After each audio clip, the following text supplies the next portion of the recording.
یہ سردیوں کی شام، یہ سردیوں کی شام، دھند اور سردی میں لپٹی شام، تنہائیوں کی دل دادہ شام، اپنے آپ میں مگن شام، سر شام اعلان تنہائی کرتی ہے۔ یہ جو بہت دھند والی رات ہوتی ہے، جس میں بہت سردی پڑتی ہے اور ابن آدم چھپ جاتا ہے، تو شام تنہا ہو جاتی ہے، رات تنہا ہو جاتی ہے۔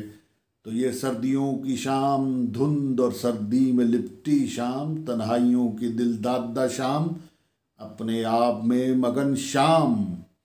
سر شام اعلان کرتی ہے، سر شام اعلان تنہائی کرتی ہے، اپنی رونمائی کرتی ہے، اندھیرے دھند خاموش راستوں اور زرد پتوں سے ملاقات کا اہتمام کرتی ہے،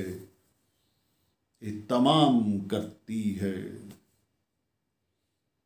باتیں اس پر اترتی ہیں رازوں کی، محرابوں کی،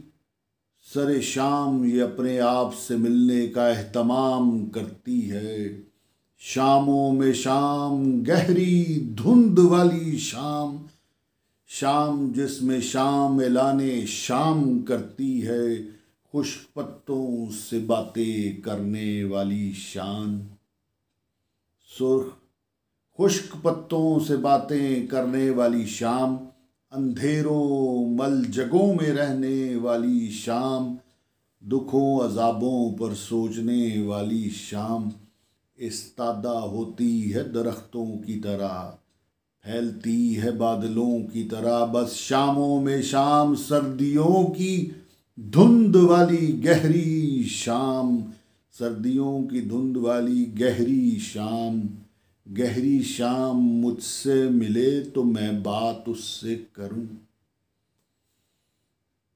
گہری شام مجھ سے ملے تو میں بات اس سے کروں، مجھ سے مگر نہ ملنے والی شام، تنہائی پسند شام، دھند والی شام، یہ سردیوں کی شام، دھند اور سردی میں لپٹی شام، یہ اعلان تنہائی کرنے والی شام، یہ سردیوں کی شام، یہ سردیوں کی شام، تنہائیوں کی دل دادہ شام، اندھیرے دھند خاموش راستوں اور زرد پتوں سے ملاقات کرنے والی شام، یہ سردیوں کی شام، یہ سردیوں کی شام، یہ سردیوں کی شام۔ یہ سردیوں کے موسم میں آتی ہے، شدید سردی، شدید دھند، اور ابن آدم چھپ جاتا ہے